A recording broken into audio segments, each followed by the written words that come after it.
Hay ciertos enigmas en la medicina que de verdad desafían la lógica, y este es uno de los grandes. ¿Cómo es posible que el simple acto de alimentar a una persona que se está muriendo de hambre pueda ser en sí mismo peligroso?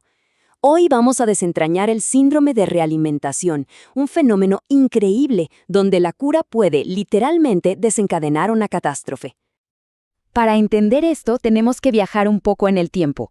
A los años 40, justo después de la Segunda Guerra Mundial, un fisiólogo llamado Ansel Keys y su equipo realizaron un experimento clave para entender qué le pasa al cuerpo humano durante la inanición. Y aquí es donde la historia da un giro totalmente desconcertante. Al terminar el estudio, cuando los voluntarios por fin volvieron a comer, en lugar de ver una recuperación inmediata, algunos empezaron a sufrir daños graves. El simple acto de volver a comer les estaba haciendo mal. Y esta es la pregunta del millón que vamos a responder.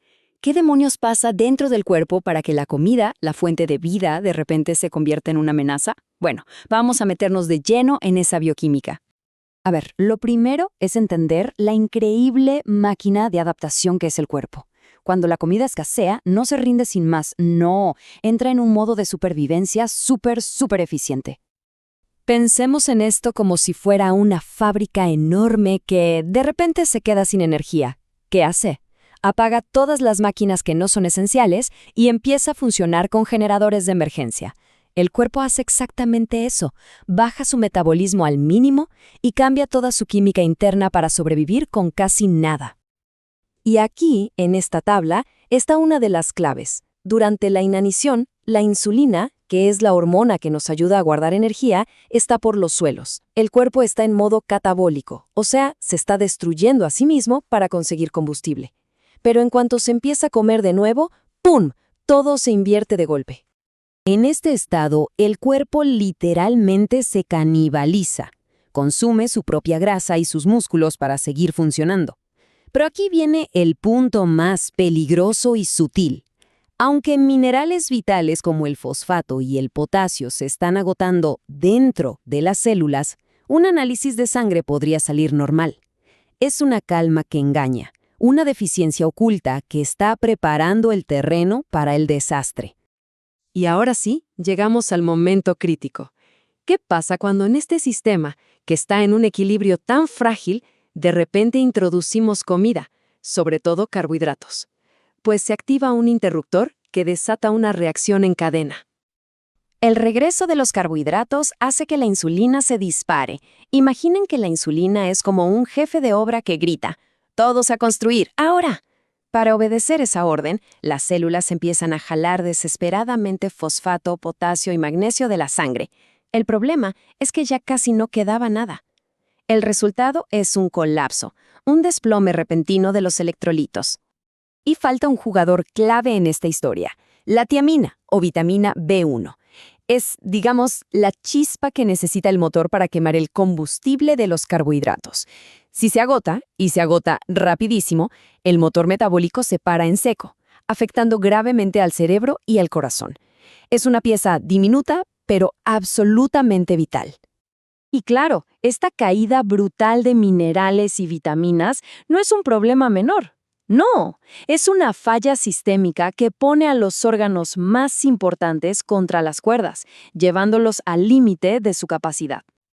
Esta tabla lo deja clarísimo. La falta de fosfato debilita tanto el corazón y los músculos respiratorios que pueden, simplemente, dejar de funcionar. El potasio bajo provoca arritmias que pueden ser mortales, y la falta de magnesio ataca directamente al sistema nervioso.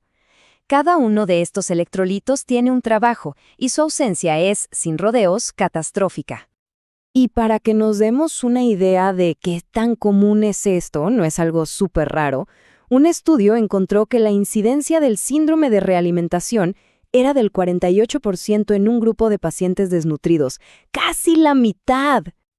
Pero bueno, la buena noticia es que después de décadas de investigar esto, la paradoja mortal se ha resuelto. Hoy entendemos la bioquímica a la perfección y se han creado protocolos muy claros para evitarla. Vamos a ver cómo se maneja esto de forma segura. La clave de todo es identificar el riesgo. Guías internacionales, como las de NICE, tienen criterios súper claros. Si una persona cumple con una sola de estas condiciones, ya se considera de alto riesgo y hay que actuar con una precaución extrema. Y entonces, ¿cómo se previene? La estrategia se resume en una regla de oro: empezar de a poco e ir lento. Muy, muy lento. Esto le da tiempo al cuerpo de readaptarse. Y ojo, algo crucial: se administran vitaminas como la tiamina y los electrolitos antes y durante el proceso, no después. Y por supuesto, todo esto mientras se monitorea al paciente sin descanso, vigilando cada pequeño cambio. Es increíble, pero lo que antes era un misterio que costaba vidas, ahora es un desafío clínico que sabemos manejar.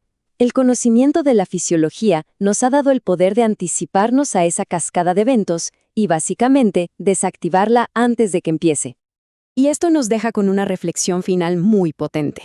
El síndrome de realimentación nos recuerda que en la medicina, y quizá en muchas otras cosas, las buenas intenciones no son suficientes.